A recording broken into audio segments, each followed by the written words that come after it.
تو جی مومنین کی مزید 3 خوبیوں کا ہم نے ذکر پڑھ لیا، یعنی 11 ابھی تک کوالٹیز کی بات آ گئی۔ اللہ فرماتے ہیں کہ یہی تو وہ لوگ ہیں یعنی جنہیں ان کے صبر کے بدلے جنت کے بلند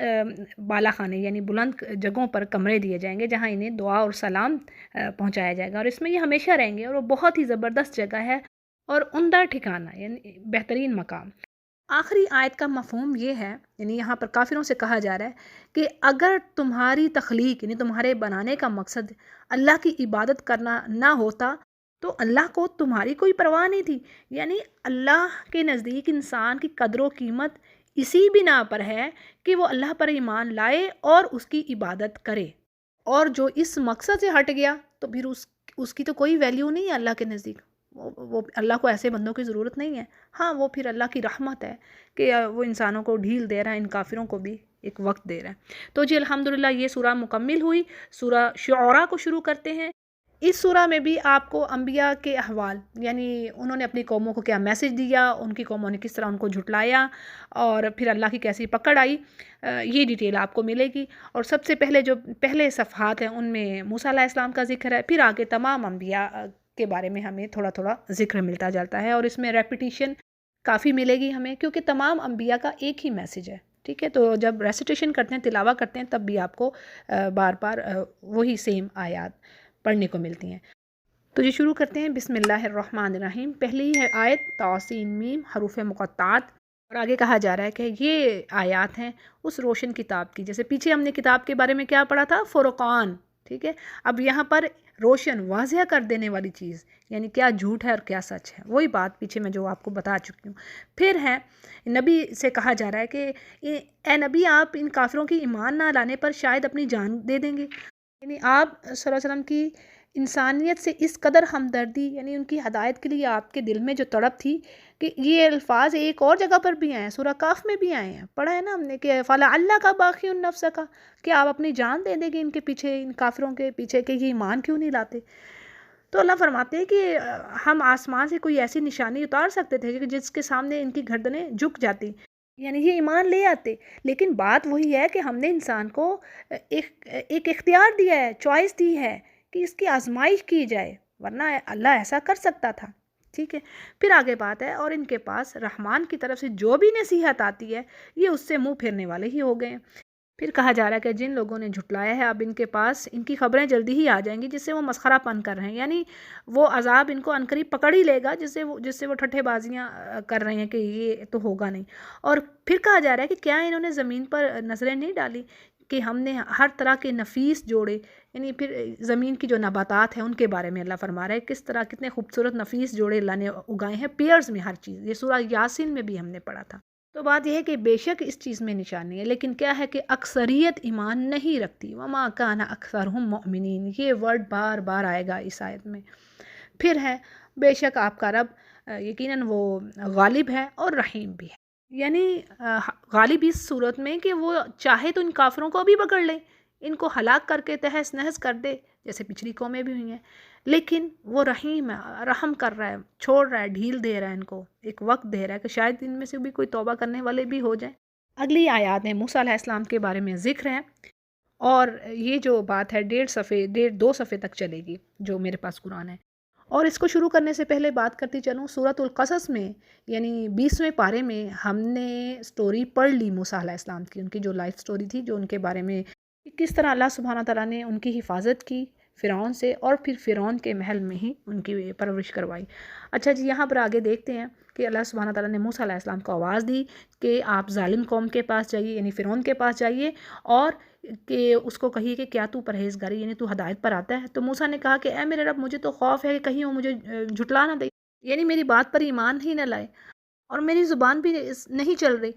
یعنی اس سے یہ پتہ چل رہا ہے کہ آپ علیہ السلام کی زبان میں لکنت تھی۔ اور پھر آپ نے التجا کی اللہ سے کہ آپ میرے بھائی کو بھی وحی بھیجیے، یعنی اس کو بھی میرا مددگار بنائیے، یہ سورۃ القصص میں ہم پڑھ آئے ہیں۔ پھر موسیٰ علیہ السلام نے کہا کہ میرے سے ایک غلطی ہو گئی ہے، یعنی میں نے ایک شخص کو قتل کر دیا ہے، اب مجھے خدشہ ہے کہ یہ مجھے مار نہ ڈالیں۔ اس پر اللہ فرماتے ہیں کہ ایسا ہرگز نہیں ہوگا، آپ بس دونوں جائیے میری آیات کے ساتھ، اور بے شک میں آپ کے ساتھ ہوں، یعنی میں خود سننے والا ہوں۔ بس آپ دونوں جائیے اور جا کے فرعون سے کہیے کہ ہم بے شک رب کی طرف سے آئے ہیں جو عالمین کا رب ہے، اور تم ہمارے ساتھ ہماری قوم کو بھیجو۔ تو فرعون نے اس پر کہا کہ ہم نے تجھے، یعنی موسیٰ علیہ السلام سے کہنے لگا کہ ہم نے تجھے تیرے بچپن کے زمانہ سے پالا نہیں ہے، اور تو اپنی عمر کے بہت سے سال تو نے ہمارے ساتھ گزارے ہیں۔ یعنی فرعون نے موسیٰ علیہ السلام کی دعوت پر جو انہوں نے کہا اس کو سمجھنے کی بجائے ان کی تحقیر، یعنی ان کو ہلکا جاننا، اور کہا اپنے احسانات گنوانے شروع کر دی کہ یہ کام نہیں کیا تیرے لیے ہم نے، اور اب کیا ہے کہ تو وہ اپنا کام کر رہا ہے، یعنی کہ تو ناشکروں میں سے، یعنی تو ہمارا ہی کھا کر ہماری ہی قوم کے آدمی کو قتل کر کے اب ہماری ہی ناشکری کر رہا ہے۔ تو یہ تفسیر میں بات آ رہی ہے۔ تو اس پر موسیٰ علیہ السلام کہتے ہیں کہ مجھ سے یہ کام اس وقت ہوا جب میں سمجھ نہیں رکھتا تھا، یعنی راہ بھولے ہوا میں سے تھا۔ یعنی بات یہ بھی ہے کہ وہ قتل ارادتاً نہیں ہوا تھا، پڑھ لیا نا سورۃ القصص میں، وہ کسی آدمی کی مدد کرنے لگے تھے اور وہ شخص ایک گھونسے سے ہی مر گیا تھا، یعنی وہ تو نبی تھے، ان میں بڑی قوت تھی، تو ان کے ایک گھونسے سے ہی وہ مر گیا، لیکن ارادہ نہیں تھا موسیٰ علیہ السلام کا قتل کا۔ ٹھیک ہے جی، یہ سورۃ القصص میں ہم نے پڑھا۔ پھر وہ کہتے ہیں موسیٰ علیہ السلام کہ میں فرعون کو کہ میں تم سے خوف کھا کر بھاگ گیا، پھر مجھے میرے رب نے حکمت اور علم عطا کیا، یعنی نبوت دی، اور مجھے پیغمبروں میں سے کیا، اور مجھ پر تیرا کیا یہ احسان ہے، یعنی تو احسان جتلا رہا ہے، تو یہ کیا تیرا احسان ہے کہ تو نے میری ساری قوم کو غلام بنا رکھا ہے؟ تو یہ کیسا احسان ہوا؟ ٹھیک ہے، اس بات کو بھی انہوں نے آگے رکھا فرعون کے۔ اب فرعون نے کہا کہ کیا رب العالمین کوئی چیز ہے؟ یعنی بطور اس تکبر اس نے یہ دعویٰ کیا، یعنی تمہارا تو کوئی رب ہے نہیں، وہ یہی کہتا تھا نا کہ رب تو میں ہی ہوں بس۔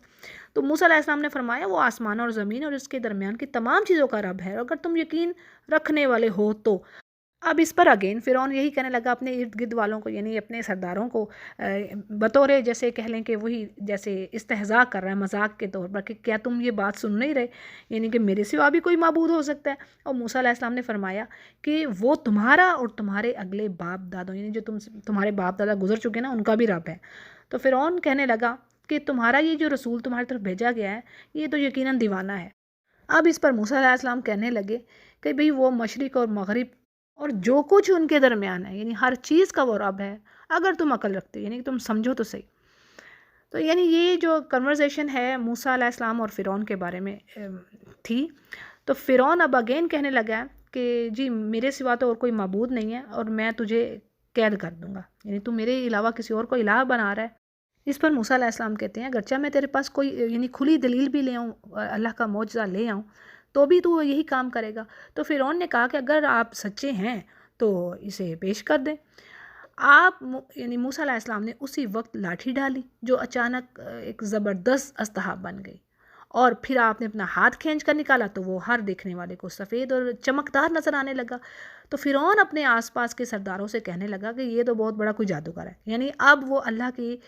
جو آیات تھیں، جو معجزات تھے، یہ معجزے تھے۔ سورۃ القصص میں پڑھ لیا نا ہم نے، وادی ایمن کے کنارے پر جب اللہ سے بات چیت ہوئی تو اللہ نے 2 معجزات دیے تھے، ٹھیک ہے۔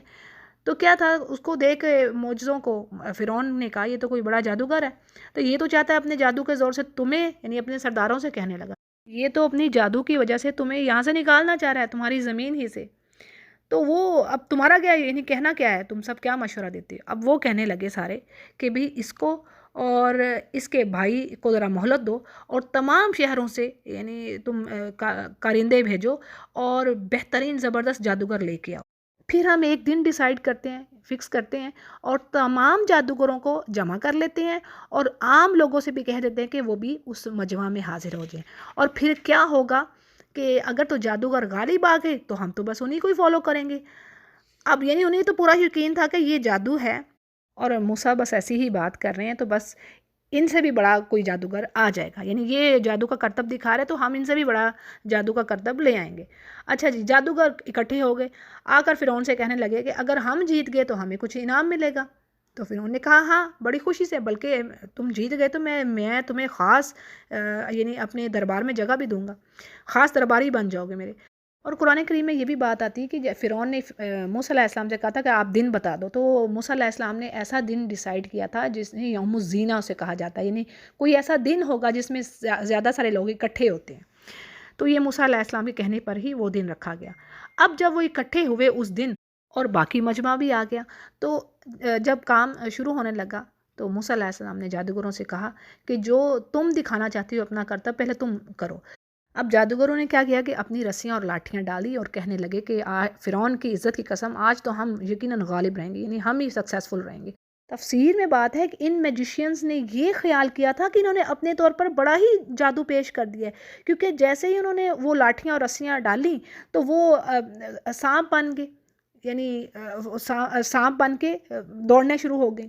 سورہ طٰہٰ میں بات آتی ہے کہ موسیٰ علیہ السلام کو تھوڑا سا خوف محسوس ہوا تو اللہ نے فرمایا آپ خوف نہ کریں، آپ اپنی جو لاٹھی ہے اس کو ڈالیں، پھر آپ دیکھیں کیا ہوتا ہے۔ تو جیسے ہی موسیٰ علیہ السلام نے اپنی لاٹھی ڈالی تو وہ بڑا اژدہا بن گئی، اور اس بڑے اژدہے نے ان تمام سانپوں کو نگل لیا، یعنی ایک ایک کر کے اس خوفناک اژدہے نے تمام رسیوں کو نگل لیا، اور اسی وقت جو جادوگر تھے سجدہ میں گر گئے۔ سبحان اللہ، یعنی یہ ایک ایسا عجیب و غریب واقعہ ہوا کہ جادوگروں کی سمجھ سے باہر تھا۔ انہوں نے اپنی طرف سے اپنا فل آپ کہہ لیں کہ اسٹرینتھ لگا دی تھی۔ جب انہیں پتہ لگا کہ یہ چیز تو اثر ہی نہیں کر رہی، تو اس کا مطلب کہ یہ جو موسیٰ کے پاس ہے وہی حق اور سچ بات ہے، اور وہ سجدے میں گر گئے۔ سبحان اللہ، ان کا ایمان۔ یہ مجھے آیات بڑی ہی پیاری لگتی ہیں جب ان کی یہ بات آتی ہے سورہ طٰہٰ میں، اس میں بھی تقریباً ایسی ہی ڈیٹیل آئی۔ تو کیا کہتے ہیں کہ ہم تو ایمان لاتے ہیں رب العالمین پر جو موسیٰ اور ہارون کا رب ہے۔ تو فرعون نے کہا کہ تم نے میری اجازت سے پہلے ہی اس پر ایمان لے آئے ہو، تو یقیناً بات یہ ہے کہ یہ جو ہے یہ تمہارا بڑا سردار ہے، یعنی اس نے تمہیں جادو سکھایا ہے، یہ تم سب ایک ہی ہو، اور تمہیں ابھی پتہ چل جائے گا میں تمہارے ساتھ کیا کروں گا۔ تو اس نے کہا کہ میں تمہارے ہاتھ پاؤں الٹے طور پر کاٹوں گا اور تم سب کو سولی پر چڑھا دوں گا۔ تو اب اس پر ان ایمان والوں نے کیا کہا کہ کوئی حرج نہیں ہے، ہم تو اپنے رب کی طرف لوٹنے والے ہیں، اور ہم تو اس سب سے پہلے ایمان لانے والے ہیں، اور ہمیں امید ہے کہ ہمارا رب ہماری خطائیں معاف فرما دے گا۔ سبحان اللہ، ایمان دیکھیے، ایسا ایمان کہ ان کو پتہ ہے کہ اب اس نے چھوڑنا نہیں ہے۔ یعنی فرعون ایک ظالم بادشاہ تھا، اور وہ بادشاہ تھا، ان کو پتہ تھا کہ یہ کیا کرے گا ہمارے ساتھ، اس کے باوجود کیسا ایمان ان کے دلوں میں چلا گیا۔ اللہ سے دعا ہے کہ اللہ تعالیٰ ہمیں بھی انبیاء جیسا ایمان نصیب فرمائے، صحابہ جیسا ایمان نصیب فرمائے، اور اس پر جمائے رکھے۔ آگے ذکر آ رہا ہے کہ موسیٰ علیہ السلام کو اللہ نے وحی کی کہ راتوں رات آپ میرے بندوں کو لے کر نکل جائیے، آپ کا پیچھا کیا جائے گا، یعنی فرعون اور اس کا لشکر آپ کے پیچھے آئے گا، اور فرعون نے شہروں میں اپنے یعنی بندے بھیج دیے ہیں، اور یقیناً یہ گروہ بہت ہی کم تعداد میں ہے، یعنی یہ اللہ نے ایک ان کی تحقیر کی، ورنہ ان کی تعداد 6 لاکھ بتائی جاتی ہے۔ تو اللہ کے سامنے تو کچھ نہ تھا نا، یہ بات آ رہی ہے۔ آگے فرعون کی بات آتی ہے کہ وہ کہتا ہے کہ اس کو بڑا یعنی غصہ آتا ہے کہ میری اجازت کے بغیر یہ فرار ہو گئے ہیں، اور کہنے لگا کہ یقیناً ہم تو بڑا گروہ ہیں اور ہمیں یعنی ایکٹیو رہنا ہے، چوکنا رہنا ہے، یعنی اس نے ان کا پیچھا کیا۔ لیکن ہوا کیا کہ جو باغات اور جو خزانے تھے، جو چشمے تھے، جو مکانات تھے ان کے خوبصورت، ان میں وہ واپس نہ پلٹ سکے، یعنی فرعون اپنے لشکر کو لے کر نکلا تو پھر اسی سمندر میں غرق ہوا جہاں سے موسیٰ علیہ السلام اور ان کی قوم پار ہو گئی تھی۔ اور اللہ فرماتے ہیں کہ اسی طرح ہم نے ان چیزوں کا وارث بنی اسرائیل کو بنا دیا۔ اس بات میں مفسرین کی ڈیفرنٹ اوپینینز ہیں۔ کچھ کہتے ہیں کہ وہی یعنی فرعون کا ہی جو اقتدار تھا، بادشاہتی، وہ بنی اسرائیل کو مل گئی، جو کچھ بھی ان کے خزانے تھے، کیونکہ اللہ بھی یہی بات یہاں پر فرما رہے ہیں۔ اور کچھ کہتے ہیں، بعض کہتے ہیں کہ اس سے مراد مصر کا اقتدار، یعنی مصر کی جو حکومت تھی اور دنیا کا جو مرتبہ، شان و شوکت، وہ ان کو دے دی گئی۔ اچھا جی، پھر آگے ابھی بات چل رہی ہے فرعون کی کہ پس فرعونی سورج نکلتے ہی ان کے تعاقب میں نکلے، یعنی پیچھا کیا انہوں نے۔ جب دونوں گروہوں نے ایک دوسرے کو دیکھ لیا، یعنی پیچھے لشکر تھا اور آگے موسیٰ علیہ السلام اور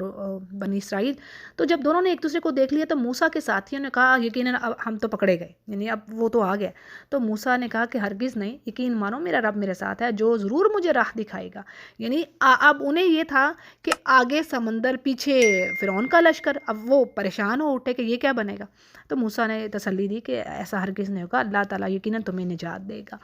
پھر اللہ نے وحی کی موسیٰ علیہ السلام کی طرف کہ آپ اس دریا پر لکڑی ماریے، بس اسی وقت وہ دریا پھٹ گیا اور ایک حصہ پانی کا مثل بڑے سارے پہاڑ کے مثل ہو گیا، یعنی ایک بڑا پہاڑ جیسے ہوتا ہے ایک سائیڈ ہو گئی اور دوسری طرف کھڑی ہو گئی، یعنی خشک راستہ بن گیا۔ اب وہ تو پار کر گئے بنی اسرائیل، لیکن کیا ہوا کہ جیسے ہی فرعون اس کا لشکر اس میں داخل ہوا اور جب وہ آدھے راستے میں پہنچے تو دریا کو آپس میں جوڑ دیا گیا جیسے وہ پہلے تھا، یعنی ان کو غرق کر دیا گیا۔ اور اللہ فرماتے ہیں کہ ہم نے بے شک بچایا موسیٰ کو اور ان کے ساتھ جو بھی ایمان والے تھے، اور پھر غرق کر دیا پچھلوں کو۔ اور بے شک اس میں لیسن ہے، ایک عبرت ہے انسانوں کے لیے، لیکن بات یہ ہے کہ اکثریت انسانوں کی ایمان نہیں رکھتی، اور بے شک آپ کا رب غالب اور رحم کرنے والا ہے۔ اگلی آیات میں ابراہیم علیہ السلام کے بارے میں ذکر ہے۔ اللہ فرماتے ہیں کہ ان کو ابراہیم علیہ السلام کے بارے میں بھی بتائیے، یعنی جب انہوں نے اپنے باپ سے اور اپنی قوم سے کہا کہ تم کس چیز کی عبادت کر رہے ہو، تو کہنے لگے کہ ہم تو بتوں کو پوجتے ہیں اور رات دن انہی کی عبادت میں لگے رہتے ہیں۔ اب ابراہیم علیہ السلام کہتے ہیں کہ کیا یہ سنتے ہیں جب تم ان کو پکارتے ہو، یا پھر تمہیں کوئی یہ نفع دیتے ہیں یا کوئی نقصان دیتے ہیں؟ تو کیا آگے سے جواب دیتے ہیں کہ نہیں، ہم نے تو اپنے آبا کو اسی چیز پر پایا، یعنی ہمارے آبا و اجداد یہی کر رہے تھے تو ہم نے بھی یہی کام ہی کرنا ہے۔ اور ابراہیم علیہ السلام کہتے ہیں کیا تم دیکھتے نہیں کہ تم کس چیز کو یعنی ورشپ کر رہے ہو؟ اور یہ بات بھی آتی ہے کہ تم اپنے ہاتھوں سے تو ان کو بناتے ہو، پھر انہی کو تم اپنا الہ بنا لیتے ہو، اب معبود سمجھتے، تم کیسے بے عقل لوگ ہو یعنی۔ پھر ابراہیم علیہ السلام کہتے ہیں تم اور تمہارے باپ دادا سب میرے دشمن ہو، یعنی میں بیزار ہوں تم سب سے سوائے میرے رب کی، یعنی وہی تمام جہانوں کو پالنے والا ہے جس نے مجھے پیدا کیا ہے، اور وہی میری رہنمائی فرماتا ہے، اور وہی ہے جو مجھے کھلاتا ہے پلاتا ہے، اور جب میں بیمار ہوتا ہوں تو وہی تو ہے جو مجھے شفا دیتا ہے، اور وہی مجھے مارے گا اور وہی زندہ کرے گا، اور جس سے امیدیں بندھی ہوئی ہیں، انسان توقعات رکھتا ہے جس سے، اور روز جزا میرے گناہوں کو وہی بخشے گا۔ پھر بڑی پیاری دعا ہے ابراہیم علیہ السلام کی، ربی حب لی حکما والحقنی بالصالحین، آیت نمبر 83۔ اس کو لازمی یاد کر لیں، اس کا مفہوم بڑا زبردست ہے۔ تو دعا کیا ہے؟ ربی حب لی حکما والحقنی بالصالحین، یعنی اے میرے رب مجھے حکمہ عطا فرما اور مجھے نیک لوگوں میں ملا دے، صالحین کے ساتھ جوڑ دے۔ حکمہ سے مراد یعنی دین کا علم، فہم اور اللہ کے احکامات فرائض کو ادا کرنے کی اسٹرینتھ ہونا اور ان کی صحیح سمجھ ہونا۔ پھر آگے انہوں نے دعا کی کہ میرا ذکر پچھلے لوگوں میں یعنی باقی آنے والے لوگوں میں بھی میرا ذکر خیر رکھ، اور مجھے نعمتوں والی جنت کا وارث بنا دے، اور میرے باپ کو بخش دے، یقیناً وہ گمراہوں میں سے تھا۔ یعنی یہاں پر بات آ رہی کہ یہ دعا اس وقت کی تھی ابراہیم علیہ السلام نے اپنے باپ کی مغفرت کی، لیکن جب آپ پر واضح ہو گیا کہ آپ کا باپ اللہ کا دشمن ہے تو پھر انہوں نے اس چیز سے بھی بیزاری کا اظہار کر دیا۔ سورہ توبہ کی آیت نمبر 114 میں آپ یہ دیکھ سکتی ہیں۔ ابھی ابراہیم علیہ السلام کے الفاظ ہی چل رہے ہیں کہ وہ کہتے ہیں کہ اللہ جس دن تو دوبارہ لوگوں کو اٹھائے گا مجھے اس دن رسوا نہ کرنا، یعنی قیامت کے دن، اور جس دن کے مال اور اولاد کچھ کام نہ آئے گی، لیکن فائدے والا وہی ہوگا جو اللہ کے سامنے بے عیب دل لے کر جائے گا، یعنی وہ دل جو اللہ کو مطلوب ہے، اللہ کا خوف رکھنے والا، اس سے ڈرنے والا، احسان کرنے والا۔ پھر ہے جی پرہیزگاروں کے لیے جنت بالکل نزدیک کر دی جائے گی، اور گمراہ لوگوں کے لیے جنت ظاہر کر دی جائے گی، اور ان سے پوچھا جائے گا کہ جن کی تم پوجا کرتے تھے وہ کہاں ہیں؟ اب یہاں پر اللہ کے سوا تمہاری کوئی مدد کر سکتا ہے یا کوئی بدلہ لے سکتا ہے؟ یعنی نہ تو وہ تمہاری کوئی سفارش کر سکتے ہیں، نہ کوئی تمہیں مدد دے سکتا، اور ایسا بھی نہیں ہو سکتا تم سے تمہارا عذاب ہی شیئر کر لیں۔ یہ بھی قرآن کریم میں کئی جگہوں پر بات آئی ہے۔ بس کیا ہوگا کہ سب کے سب جو گمراہ لوگ ہیں وہ جہنم میں اوندھے منہ ڈال دیے جائیں گے، اور ابلیس کے تمام لشکر بھی وہیں جائیں گے، اور آپس میں پھر لڑ جھگڑ رہے ہوں گے اور قسمیں کھا رہے ہوں گے کہ یقیناً ہم تو کھلی غلطی پر تھے کہ تمہیں رب العالمین کے برابر سمجھ بیٹھے، یعنی یہ اپنے معبودوں کو کہہ رہے ہوں گے اور کہہ رہے ہوں گے کہ ہمیں تو ان مجرموں نے گمراہ کر دیا، اب تو ہمارا کوئی سفارشی نہیں ہے اور نہ ہی کوئی ہمارا سچا غمخوار اور دوست۔ اور دیکھیں بات یہی کہ اللہ سبحانہ تعالیٰ نے جیسے قرآن کریم میں کئی جگہوں پر کہی کہ کیا تمہیں کان، آنکھ اور دل نہیں دیے سوچنے کو، سمجھنے کو، دیکھنے کو، یہ سب صلاحیتیں دی نا؟ تو ایسا نہیں ہو سکتا کہ تم یہ کہہ کے بری ہو جاؤ جی ہمیں تو انہوں نے گمراہ کیا۔ تو اسی لیے اللہ فرمایا تم سب کے سب ہی جاؤ گے، تمہیں بھی تو سمجھ دی تھی نا، تم عقل سے کام لیتے۔ اور یہ بات پھر وہ جو متکبر ہیں وہ بھی کہیں گے، اور یہاں پر معبود کی بات آ رہی ہے۔ یہاں پر یہ جو بات آئی ہے نا کہ اور ہمارا کوئی غم بانٹنے والا دوست نہیں ہے، کوئی سچا دوست نہیں ہے، اس کے پیچھے تفسیر میں بات کچھ اس طرح ہے کہ گنہگار اہل ایمان، بڑی اہم بات ہے، ٹھیک ہے، یعنی وہ اہل ایمان جو کہ جنہوں نے گناہ کیے ہوں گے، تو اب اللہ ان کی سفارش کروا دیں گے انبیاء سے، صالحین سے، اور خاص کر نبی کریم صلی اللہ علیہ وسلم سفارش کریں گے، یہ ہمیں معلوم ہے۔ اور پھر ہمیں اعمال بھی بتا دیے گئے۔ تو بات یہ ہے کہ جو گنہگار اہل ایمان ہوں گے جب وہ اپنی سزا بھگت لیں گے تو اللہ تعالیٰ ان کی سفارش قبول کریں گے۔ ہو سکتا ہے کوئی ان کا صالح دوست ہو، جیسے کہ اب یہ حدیث میں بات ہے کہ شہید بھی سفارش کرے گا، پھر اسی طرح سچا حافظ قرآن بھی سفارش کرے گا جو قرآن کریم پر عمل کرنے والا بھی ہو، پھر اسی طرح یعنی صالحین، یہاں پر جیسے تفسیر میں بات آ گئی۔ تو اسی لیے دنیا میں صالحین کے ساتھ اٹھنا بیٹھنا چاہیے اور انہی کے ساتھ دوستی رکھنی چاہیے، یعنی یہ نفع ضرور دے گی ایسی دوستی، ٹھیک ہے، صالحین کی صحبت۔ اور پھر کہیں کہ کاش ہمیں ایک مرتبہ دوبارہ واپس جانا ہو یعنی دنیا میں، تو اب پھر تو ہم مومن بن کر آ جائیں گے، لیکن وہی بات ہے کہ اللہ کو خوب معلوم ہے کہ اگر ان کو دوبارہ پھر بھیج دیا گیا تو دنیا میں پھر وہی کام کریں گے جو پہلے کر رہے تھے، اور یقیناً یہ ایک زبردست نشانی ہے، لیکن وہی بات اکثر لوگ اس چیز پر ایمان نہیں لاتے۔ یعنی یہ جو اللہ نے آیات بیان فرما دی ہیں یہ لیسن ہے ہمارے لیے، اور یقیناً آپ کا رب بڑا ہی غالب اور رحیم ہے۔ اچھا جی، آگے نوح علیہ السلام کا ذکر آ رہا ہے کہ قوم نوح نے بھی مرسلین یعنی انبیاء کو جھٹلایا، جب ان کے بھائی نوح علیہ السلام نے انہیں کہا کہ اللہ کا تقوی اختیار کرو، اللہ سے ڈرو، اور بے شک میں تمہاری طرف سچا رسول بنا کر بھیجا گیا ہوں، بس تم اللہ کا خوف کرو، تقوی اختیار کرو اور مجھے فالو کرو، اور میں تم سے اس بات پر کوئی اجر نہیں مانگ رہا، میرا تو اجر اس رب کے پاس ہے جو تمام جہان والوں کا رب ہے، اور اللہ سے ڈرو، اگین اور وہی بات رپیٹ ہو رہی ہے، فاتقوا اللہ، اور مجھے فالو کرو۔ اب وہ کیا بولے ان کے سردار؟ اچھا، ان کی ڈیٹیل جو ہے نوح علیہ السلام کی سٹوری کی آپ کو سورہ ہود میں بڑی اچھی مل جاتی ہے، ٹھیک ہے، تو یہاں پہ ذرا مختصر ہے، تو انشاءاللہ پھر اس سٹوری میں زیادہ ڈیٹیل لیں گے۔ اب اس بات پر ان کی قوم کے جو سردار تھے نا، وہ کیا کہتے ہیں کہ کیا ہم آپ پر ایمان لے آئیں؟ یعنی آپ پر ایمان لانے والے لوگ تو بڑے ہی حقیر لوگ ہیں، معاشرے میں کمتر سمجھے جانے والے وہ لوگ ہیں، نہ ان کے پاس مال و دولت ہے، نہ کوئی ان کی کوئی ان کا آنر ہے، تو آپ پر تو یہ بلیو کر رہے ہیں، تو ہم کیسے ایمان لائیں؟ تو اس پر نوح علیہ السلام کہتے ہیں کہ مجھے کیا خبر ہے کہ وہ پہلے کیا کرتے رہے، یعنی مجھے اس بات کا مکلف نہیں ٹھہرایا کہ میں لوگوں کے حسب نسب، ان کی امیری غریبی کو دیکھوں، اور ان کا حساب یعنی ان کے جو اعمال ہیں اس کی تفتیش کرنا میرا کام نہیں ہے، وہ تو رب کے ذمہ ہے۔ اگر تم شعور رکھتے ہو یعنی اس بات کو سمجھو، اور آپ نے کہا کہ میں ان کو اپنی یعنی محفل سے دور کرنے والا نہیں، ان کو دھکے دینے والا نہیں، یعنی یہ ان کی خواہش تھی کہ ان کو ہٹائیے یہاں سے کمتر لوگوں کو، تو پھر ہم آپ کے ساتھ ہوتے۔ اور کہنے لگے نوح علیہ السلام کہ میں تو بھی کھلا ڈرانے والا بن کر آیا ہوں۔ اب اس پر ان کے سردار کیا کہتے ہیں کہ اگر اے نوح آپ باز نہ آئے اس چیز سے تو آپ کو پتھروں سے ہلاک کر دیا جائے گا، یعنی پتھر مار کر سنسار کر کے۔ اب اس پر نوح علیہ السلام اپنے رب سے دعا کرتے ہیں کہ اے میرے رب، میری قوم نے مجھے جھٹلا دیا ہے، تو بس اب میرے اور ان کے درمیان تو فیصلہ کر، اور مجھے اور ایمان والوں کو جو میرے ساتھ ہیں ان کو بچا۔ بس اللہ سبحانہ تعالیٰ فرماتے ہیں کہ اللہ نے ان کو بچایا اور ایمان والوں کو ایک کشتی میں ان کو سوار کیا اور پیچھے رہ جانے والوں کو غرق کیا، اور اس میں اللہ کی طرف سے ایک زبردست نشانی ہے، لیسن ہے، لیکن کیا ہے کہ اکثریت ایمان نہیں رکھتی، اور بے شک آپ کا رب غالب ہے اور رحیم ہے۔ اگلی آیات میں قوم عاد کے بارے میں ذکر ہے کہ انہوں نے بھی جھٹلایا اپنے انبیاء کو، جب ان کے پاس ان کا بھائی ہود علیہ السلام آئے کہ انہوں نے کیا کہا کہ اللہ سے ڈرو، تقوی اختیار کرو، بے شک میں تمہاری طرف رسول بنا کر بھیجا گیا ہوں، بس اللہ کا تقوی اختیار کرو اور مجھے فالو کرو، اور میں تم سے اس چیز پر کوئی اجر نہیں مانگ رہا، میرا اجر تو اس رب العالمین کے اوپر ہے۔ آگے نوح علیہ السلام اپنی قوم کو اس ایک کام سے منع کر رہے ہیں کہ جس میں ٹائم اور جو آپ کہہ لیں کہ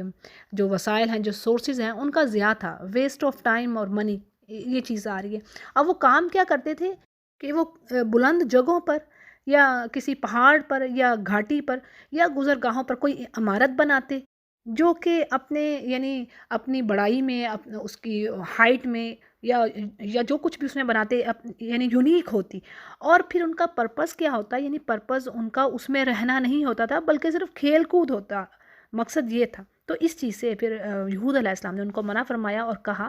کہ تم بڑے بڑے جو مضبوط محل بھی بنا رہے ہو تو گویا تم ہمیشہ اس میں رہو گے، یعنی اس طرح وہ بڑی مضبوط اور عالی شان رہائشی عمارتیں تعمیر کرتے تھے۔ اور اگلی آیت میں پتہ چلتا ہے کہ یہ لوگ ظالم بھی تھے، یعنی جب کسی پر ہاتھ ڈالتے تو سختی اور ظلم سے پکڑتے، یعنی ظلم و تشدد کرتے۔ اس پر ہود علیہ السلام کہتے ہیں کہ اللہ سے ڈرو اور مجھے فالو کرو، اور ڈرو اس رب سے یعنی جس نے یہ تمہیں نعمتیں دی ہیں، یعنی نعمتوں کا یہ شکر ہے کہ تم ان نعمتوں کو غلط راہ میں استعمال کر رہے ہو، اور تو تمہیں اللہ نے باغات دیے ہیں، چشمے دیے ہیں اور مال و اولاد سے تمہیں نوازا ہے، اور مجھے تو تمہاری نسبت یعنی اس بڑے عذاب کا بڑا ہی ڈر لگ رہا ہے، یعنی تم نعمتوں کے بدلے میں اللہ کی نافرمانیاں کر رہے ہو، ظلم و ستم کر رہے ہو۔ اب ان باتوں پر ان کی قوم کیا جواب دیتی ہے کہ آپ کا ہمیں نصیحت کرنا یا نہ کرنا ایک ہی بات ہے، یعنی ہمارے پر یہ چیز اثر ہی نہیں کر رہی، اور یہ تو بس پرانے لوگوں کی عادت ہے، اور ہم ہرگز ہمیں تو عذاب ہی نہیں آئے گا جیسے اللہ نے ان سے کوئی وعدہ کر رکھا ہو۔ اچھا جی، ان کے بارے میں تھوڑی سی اور ڈیٹیل یہ آتی ہے کہ قوم عاد دنیا کی مضبوط ترین اور قوی ترین قوم تھی، جیسے سورۃ الفجر میں اللہ نے فرمایا کہ ان جیسی کوئی دوسری قوم اللہ نے پیدا نہیں کی تھی، یعنی یہ ان کو ایسی اللہ نے قوت اور طاقت دی تھی۔ اور پھر اللہ نے تباہ کیسے کیا؟ اللہ فرماتے کہ عادیوں نے ہود کو جھٹلایا، ہم نے انہیں تباہ کر کے رکھ دیا۔ اور عذاب کیسا تھا؟ یعنی سخت ہوا کو اللہ سبحانہ تعالیٰ نے 7 راتیں اور 8 دن ان پر مسلط کر دیا، یعنی مسلسل وہ ہوا چلتی رہی، تیز تند ہوا، اور جو آدمی کو اٹھا کر ہوا میں بلند کرتی، پھر زور سے سر کے بل زمین پر پٹکتی، جس سے اس کا دماغ پھٹ کر اور ٹوٹ جاتا، اور بغیر سر کے ان کے لاشیں زمین پر پڑے ہوئے تھے، گویا کھجور کے کھوکھلے تنے ہیں۔ یہ تفسیر میں بات آ رہی ہے ساری ڈیٹیل، اور دیکھیں کہ کتنی قوت یہ تھی کہ پہاڑوں کو اور غاروں کو یعنی وہاں پر جا جا کر یہ مضبوط عمارتیں بناتے تھے، کس طرح پھر اللہ نے ان کو تباہ کیا۔ تو اللہ فرماتے ہیں کہ یقیناً اس میں ایک لیسن ہے، لیکن اکثر لوگ ایمان نہیں رکھتے، اور بے شک آپ کا رب غالب ہے اور مہربان ہے۔ یعنی اللہ یہ واضح کر رہا ہے کہ دیکھو یہ ان کی اپنی کرتوتیں تھیں جو اللہ نے ان کو ہلاک کیا۔ پھر آگے بات ہے جی سمودیوں کی، کہ سمودیوں نے بھی پیغمبروں کو جھٹلایا، اور ان کے بھائی صالح ان کے پاس آئے، وہی میسج انہوں نے بھی اپنی قوم کو دیا کہ تم اللہ سے کیا نہیں ڈرتے؟ میں تمہاری طرف اللہ کا پیغمبر بنا کر بھیجا گیا ہوں، تم اللہ سے ڈرو اور میرا کہا مانو، اور اس پر میں تم سے کوئی اجرت نہیں مانگتا، بلکہ میرا جو بدلہ ہے، اجرت ہے، وہ تو میرے رب کے پاس ہے۔ اور صالح علیہ السلام فرماتے ہیں کہ کیا یہ جو چیزیں یعنی یہ جو نعمتیں تمہیں اللہ نے دی ہیں، یہ ان کو ہمیشہ کی رہے گی، یعنی ہمیشہ فار ایور تو نہیں رہیں گی، نہ تمہیں موت آئے نہ ان کو، تو ایسا نہیں ہو سکتا، بلکہ اللہ موت کے ذریعے سے جب چاہے گا تمہیں ان نعمتوں سے محروم کر سکتا ہے، اور یا عذاب کے ذریعے سے، تو تم ان نعمتوں پر شکر ادا کرو۔ اور نعمتیں کیا تھی کہ اللہ نے ان کو باغات دیے، چشمے اور کھیت، اور یعنی باغات دیے کھجوروں کے، یعنی یہ ساری نعمتیں آگے گنوائی جا رہی ہیں، جن کے یہ جو فروٹس تھے نرم و نازک تھے، اور پھر کہا جا رہا ہے کہ تم پہاڑوں کو تراش کر مکانات بنا رہے ہو، یعنی ان کا بھی کیا کام تھا کہ یہ بھی ضرورت سے زیادہ جو فارمل چیزیں کہہ رہے ہیں نا، تکلف اور سجاوٹ کی چیزیں، یہ وہ کرتے اپنی عمارتوں میں، یعنی عمارتوں میں ضرورت سے زیادہ اس کا مظاہرہ کرتے، اور پھر اتراتے اور فخر کرتے، جو آج کل کے لوگوں کا حال ہے، یہی کچھ وہاں پر بھی ہو رہا تھا۔ تو اس پر صالح علیہ السلام کہتے ہیں کہ تم اللہ سے ڈرو اور مجھے فالو کرو، اور ان کی پیروی نہ کرو جو حد سے گزر جانے والے لوگ ہیں، یعنی اس سے مراد ان کے جو وہ لیڈر جو کفر اور شرک کی طرف ان کو بلاتے تھے، اور یعنی اسلام کے اگینسٹ تھے۔ ہر نبی کا مذہب اسلام ہی رہا ہے۔ پھر آگے بات کہی جا رہی کہ جو ملک میں فساد پھیلا رہے ہیں، جو اصلاح بھی نہیں چاہتے، تو ان کے پیچھے نہ چلو۔ تو وہ کیا آگے سے انہوں نے کہا کہ آپ پر تو بس نہ کسی نے جادو کر دیا، کسی جن نے، تو آپ تو ہمارے جیسے ہی انسان ہیں، یعنی اگر آپ واقعی سچے ہیں کہ آپ اللہ کے نبی ہیں تو پھر کوئی معجزہ لے آئیے۔ تو اس پر یعنی یہ معجزہ انہوں نے مانگا تھا صالح علیہ السلام کی قوم نے۔ اب ان کے مانگنے پر معجزہ ہو گیا، اور انہیں ایک اونٹنی دے دی گئی۔ اب اس پر صالح علیہ السلام انہیں کہتے ہیں کہ یہ اونٹنی ہے، یعنی تم معجزہ مانگ رہے تھے تو یہ لو، یہ معجزہ ہے۔ اب اس کے پانے پینے کی ایک باری ہے، یعنی وہ فکس ڈے ہے اس کا، اور ایک دن تمہارے مویشیوں کا ہوگا۔ اس کی ریزن کیا تھی؟ یعنی ایسا تھا چونکہ وہ اونٹنی اللہ کی قدرت کی ایک نشانی تھی، تو وہ سارا جب پانی پیتی تو سارا کا سارا پانی پی جاتی، اسی لیے صالح علیہ السلام نے باری مقرر کر دی۔ اور پھر دوسری بات انہیں یہ کہی کہ بھئی اس اونٹنی کو بری نیت سے ہاتھ نہ لگانا، نہ اسے کوئی نقصان پہنچانا، اگر تم نے ایسا کیا تو تم پر اللہ کی پکڑ آئے گی۔ بس پھر کیا تھا کہ انہوں نے اس کی کونچیں کاٹ ڈالی، یعنی باوجود اس بات کے کہ وہ اونٹنی اللہ کی قدرت کی ایک نشانی تھی، اور قوم سمود کو ایون وہ فائدہ بھی دے رہی تھی، لیکن بات وہی کہ ان کی سرکشی اور نافرمانی اس حد تک پڑی کہ آخر کار اونٹنی کا کام تمام ہی کیا، یعنی پہلے اس کے ہاتھوں اور پیروں کو زخمی کیا جس سے وہ بیٹھ گئی، اور پھر اسے قتل کر دیا۔ اب دیکھیں قتل تو ایک شخص نے کیا، یہ بات آتی ہے، لیکن ساری قوم پر عذاب کیوں آیا؟ اس وجہ سے کہ ساری قوم یہی چاہتی تھی کہ اس اونٹنی کو مار دیا جائے، اور پھر جب یہ واقعہ ہوا تو صالح علیہ السلام نے کہا کہ تمہیں 3 دن کی مہلت ہے، چوتھے دن تمہیں ہلاک کر دیا جائے گا، اور یہ بات پوری ہو کر رہی۔ اور ان پر عذاب کس طرح، یعنی زمین زلزلے سے ہل گئی اور اوپر سے سخت چنگاڑ نے ان کو آ پکڑا، جس سے ان سب کی موت ہوئی۔ اور اللہ فرماتے ہیں کہ اس میں بے شک نشانی ہے، عبرت ہے، مگر اکثر لوگ ایمان نہیں رکھتے، اور آپ کا رب غالب ہے اور رحیم ہے۔ اچھا جی، آگے قوم لوط کی بات آ رہی ہے، اور وہی میسج، یعنی قوم لوط نے جھٹلایا اپنے انبیاء کو، اور جب ان کے بھائی لوط نے کہا کہ تم اللہ سے ڈرو، میں تمہاری طرف رسول بنا کر بھیجا گیا ہوں، اور تم اللہ کا تقوی اختیار کرو اور مجھے فالو کرو، یعنی میرے پیچھے آؤ، اور میں تم سے کوئی اجر نہیں مانگتا، میرا اجر تو اس رب العالمین کے اوپر ہے۔ اور کیا تم جہان والوں میں سے مردوں کے ساتھ یعنی خواہشات پوری کرتی ہو، شہوت رانی کرتی ہو عورتوں کو چھوڑ کر، اور تمہاری وہ عورتیں جن کو اللہ نے تمہارا جوڑا بنایا ہے ان کو چھوڑتے ہو، تم تو حد سے ہی گزر جانے والے ہو۔ اب وہ کیا جواب دیتے ہیں لوط علیہ السلام کو؟ کہتے ہیں کہ اے لوط، اگر تم باز نہ آئے تو یقیناً یہاں سے نکال دیے جاؤ گے۔ اب حال دیکھ لیں ذرا، اور آج کے لوگوں کا بھی آپ موازنہ کر لیں، کیا کچھ ہو رہا ہے؟ کچھ اس طرح کی باتیں نہیں ہو رہی، یعنی جو صحیح بات کہتا ہے اس کو وہ چھوڑ ہی نہیں رہے۔ اچھا جی، لوط علیہ السلام کے بارے میں تھوڑا سا پڑھتے ہیں، اور ان کی جو نیشن تھی اس کے بارے میں۔ لوط علیہ السلام ابراہیم علیہ السلام کے بھائی ہاران بن آزر کے بیٹے تھے، جو تفسیر میں بات آ رہی ہے۔ ان کو ابراہیم علیہ السلام کی زندگی میں ہی نبی بنا دیا تھا اللہ نے، اور ان کی قوم صدوم تھی اور اموریہ میں رہتی تھی، اور یہ بستیاں شام کے علاقے میں تھیں، اور یہ قوم لوط کی سب سے بری عادت تھی، اور یہ بات ایک اور جگہ پر بھی آئی ہے کہ یہ سب سے پہلے تھے جنہوں نے اس گندے فعل کی شروعات کی۔ تو قوم کے اس بگاڑ پر لوط علیہ السلام فرماتے ہیں کہ میں تمہارے کام سے سخت ناخوش ہوں، اور اے میرے رب، مجھے اور میرے گھر والوں کو یہ اس وبال سے بچا۔ اور آج بھی دیکھیں، جو برے کام کرنے والے ہیں ان کا اتنا غلبہ ہے، جیسے میں نے پیچھے بات کی، اور جو نیکی کرنے والے ہیں وہ بیچارے منہ چھپا چھپا کے پھر رہے ہوتے ہیں، یعنی نیکوں کے لیے زندگی تنگ ہے اور برائی کرنا بڑا آسان۔ تو اللہ فرماتے ہیں کہ ہم نے لوط علیہ السلام کو بچایا اور ان کے گھر والوں کو بچایا اس چیز سے، اور بڑھیا پیچھے رہ جانے والوں میں سے تھی، یعنی ان کی بیوی، کیونکہ وہ اپنی قوم کے ساتھ ہی ہلاک ہوئی، اور وہ انہی میں سے تھی، وہ کافرہ ہی تھی۔ عذاب کی صورتیں میں نے آپ کو بتا دی، کس طرح ان کی بستی کو الٹا پلٹا گیا، پھر اوپر سے پتھروں کا میਂہ برسایا گیا، اور اس میں بھی عبرت ہے، لیکن اکثر ایمان نہیں رکھتے، اور بے شک آپ کا رب غلبے والا ہے اور رحم کرنے والا۔ آگے قوم شعیب کی بات آ رہی ہے، یعنی ایکا والوں نے بھی اپنے رسولوں کو جھٹلایا، جب ان کے بھائی شعیب نے ان سے کہا کہ اللہ سے ڈرو، میں تمہاری طرف امانت دار رسول ہوں، اللہ کا خوف کھاؤ اور مجھے فالو کرو، میری فرمان برداری کرو، میں تم سے کوئی اجرت نہیں چاہتا، میرا اجر تو تمام جہان کے پالنے والے کے پاس ہے۔ اور آپ نے کہا کہ اے میری قوم، تم ناپ پورا کر دو، یعنی میجرمنٹ جو ہے، ناپ تول میں کمی نہ کرو، یعنی ایسے لوگوں میں سے نہ ہونا، اور سیدھی صحیح ترازو تولا کرو، لوگوں کو ان کی چیزیں کم کر کے نہ دو، اور زمین میں فساد نہ مچاؤ، اور اللہ کا خوف رکھو جس نے خود تمہیں اور تم سے اگلی مخلوق کو پیدا کیا۔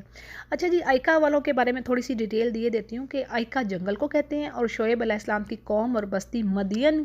کے اطراف کے باشندے اس سے مراد ہیں، اور کہا جاتا ہے کہ ایکا کے معنی گھنا درخت بھی ہے، اور یہ درخت مدین کی نواحی آبادی میں تھا جس کی پوجا پاٹ ہوتی تھی، یعنی اس کو پوجتے تھے وہ درخت کو، اسی لیے ان کو ایکا والے کہا گیا۔ اور ان میں خامی کیا تھی کہ یہ ناپ تول میں کمی کرتے تھے، اور جب شعیب علیہ السلام روکتے تھے تو وہ ان کا مذاق اڑاتے کہ آپ ہمیں کیسی بات کہہ رہے ہو، یہ تو ہمارے آبا بھی کرتے آئے ہیں، تو اس سے تو ہمارے مال میں اضافہ ہی نہیں ہوگا جو آپ بات کر رہے ہو، تو ہم تو اس کو نہیں چھوڑتے۔ یہ بات سورہ ہود میں ہم پڑھیں گے۔